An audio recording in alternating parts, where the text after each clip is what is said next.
So good morning to one and all. In this video lecture, we are going to try to learn what is the moment of force. Before going to this one, this is going to be a series of lectures we are making in the engineering mechanics to make you to understand and providing the concepts in the engineering mechanics and how it is going to be helpful in our real life applications. Right? Most of the time, the engineering mechanics is going to be the practice of identifying the external forces as well as the internal forces of the system.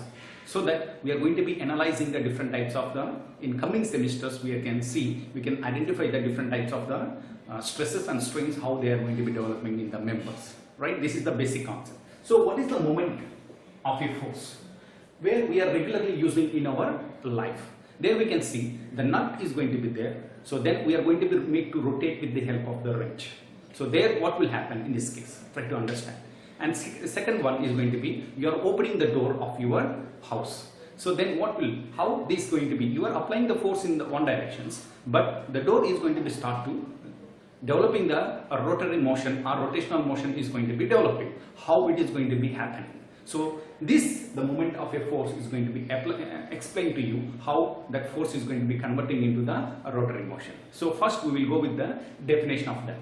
So here the momentum of a force about a point is equal to the product of the force and the perpendicular distance of the point from the line of action of the force. Simply I can write it this one. This is going to be the moments. I can say this is the moments of a force.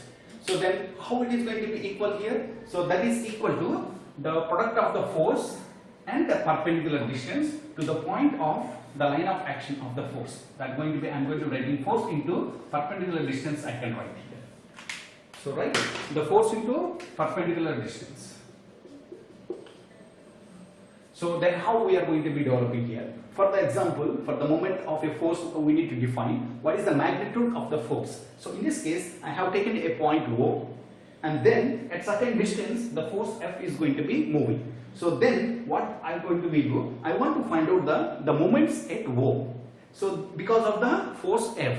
So then what I am going to do, I am going to be taking the moments at O that is equal to, as per the definition we do have the force into perpendicular distance to the point from the line of action. So in this case what happened, this is going to be the line of action.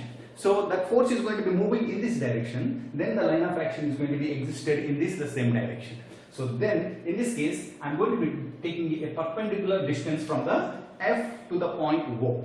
So that means the line of action to the point of O, there is a perpendicular distance I am going to be draw. So then what is the formula we are going to be getting here? That's going to be the product of the force into perpendicular distance of the point from the line of action of the force. That's I am going to be getting. The momentum of the force is equal to force into the distance. In this case, this way we are going to be evaluating the momentum of the force. Due to this reason that the door is going to be opening and the closing by the hinged position of that. At the same time, the windows also it is going to be have the same kind of the process. And the wrench is going to be we are using to open the nut or the screw or unscrew of the nut positions. So this way we are going to be applying. Once we have seen the definition of the moments, that's going to be M is equal to force into, this is the magnitude of the force, into the perpendicular distance D we are going to be calling. This perpendicular distance is going to be existed from the point O to the line of action of the force. So in this case, we do have taken the two cases. First case is going to be the point of O is there and the force is acting at a certain distance, that is the F1. So in this case, we need to find out the sign conventions. Though how could you find out the sign conventions here? So that I am going to be taking here the perpendicular distance I am going to be taking. This is called the D1 I am going to say. So then what is the moments about O? So that I am going to be taking the moments about O is equal to, what is the formula we do have? The magnitude of the force F1 and the perpendicular distance the D1 we are going to be say. So then in this case we got it the force is going to be trying to move in this direction. So that means it is trying to move in the anti-clockwise direction. So in this case I am going to be considering when the force is going to be moving the anti-clockwise direction, the sign conventions I am going to be taking the negative here. You got it? So when I am going to be taking the sign convention is negative, then I can say this is going to be moving in the counterclockwise direction. And when it comes to the case 2, then in this case also same, I have considered the point O is going to be your observation point, and this is the force F2 which is acting vertically in the downward direction. This way I am going to be applying the force. So then what will happen, for this also I am going to be taking the perpendicular distance between the point O to the line of action of the force F2. So then I am going to say this is the D2. So then what will happen in this case, when the force is going to be acting in this direction, this is going to be your observation point, and then this body is going to be trying to rotate in this direction. So then in this case what will happen, I am going to be taking the moments about O is equal to the force of the magnitude F2 into perpendicular distance, that is the D2 I have taken. In this case, when it is moving in the counterclockwise direction, I have considered that is the negative. And when I am going to be considering in this case, this is going to be the clockwise direction, this is going to be the positive. So then it is going to be a positive, and this condition I am going to be taking the negative conditions. So this is not the mandatory that this is going to be the negative and this is the positive. According to your convenience, once we are going to be habitual to do these movements of the forces, you can consider the sign convention. This is going to be the positive or the negative, this is the positive or this is the negative. According to the availability, you can choose it.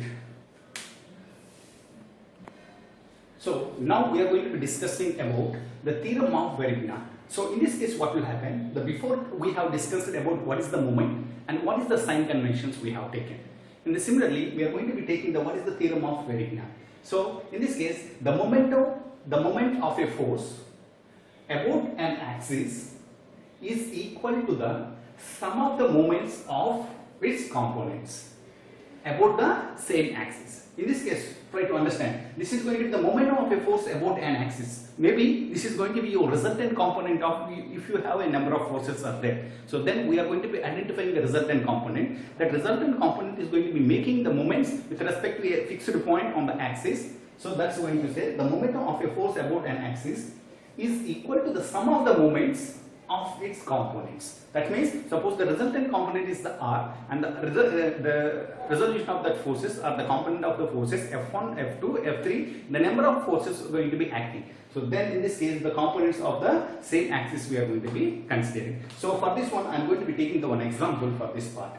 So first I am going to be taking the vertical axis as well as the horizontal axis. This is going to be the X and this is the Y we have taken. At the same time, I am going to be taking the two forces which are acting on that point over here. So this is going to be your force 1 is acting, and another point the force is going to be acting, and they are going to be passing to the same point. At the same time, we know that F1 and F2, two forces are acting. The particle may not be moved on the F1 and F2 direction, but it's trying to move in the resultant component that we have seen in the last videos. So this is going to be your resultant component is going to be active. So this resultant component we have resolved by the parallelogram method, or we can use the resolutions of the methods also. So then what will happen? I am going to be taking the one observation point. This is going to be the point. Suppose this is going to be point. I am going to be say A. Alright, the point A I have taken. At the same time, what is the formula we do have? The moment is nothing but force into perpendicular distance. This perpendicular distance is always perpendicular to the line of action we have taken. In this case, what is the line of action for the F1? This is going to be the line of action. This is for the line of action for the resultant component. And this is the line of action for the F2 force is going to be we do have. So then I am going to be draw a perpendicular lines to this part. So how we are going to be draw this part? So in this case, I am going to be say this is the D1. Right? And similarly, I am going to be draw the perpendicular in this case. So this is going to be the perpendicular distance, this is the D1 and this is the D we do have taken. And similarly, another perpendicular line we are going to be draw for the F2. So this is going to be your D2 distance we do have. So then, what is the formula we do have? The momentum of a force about an axis. In this case, the resultant component I am going to be taking with respect to O. I am going to say the moments about A is that is equal to here. What is the formula we have? That is the resultant, the momentum of a force R into the perpendicular distance we do have taken, that is the D is equal to sum of the moments of the components about the same axis. So that in this case F1 and F2 forces are going to be the sum of the components here. That's going to be F1 into D1. So this is the perpendicular distance to the same point of application. And F2 into D2 we do have.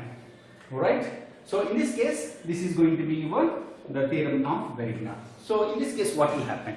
So that's the final formula in this case. R into D is going to be the force is going to be acting in this, the resultant component RD is equal to F1 D1. So in this case, F1 is the magnitude of this force, D1 is the perpendicular distance. Similarly, F2 and the D2 also we are getting the same. So in this case also we can take it by resolving the forces F1 and F2 and R to the horizontal component. Then OA will going to be your perpendicular distance. From there also we can prove this theorem. So once we have completed theorem of Varignon, now we are going to be discussing about the equations of equilibrium. So the same we are using here, the equation of equilibrium means the algebraic sum of the moments of a system of a coplanar concurrent forces is going to be 0. Right? The same we are using the sum of the moments here. We need to consider here some of the moments are going to be, these are the sum of the moments. Right? So at the same time they are going to be equating to 0 because they are going to be the coplanar concurrent forces, suppose if you are going to be considering. So then in this case what we can do?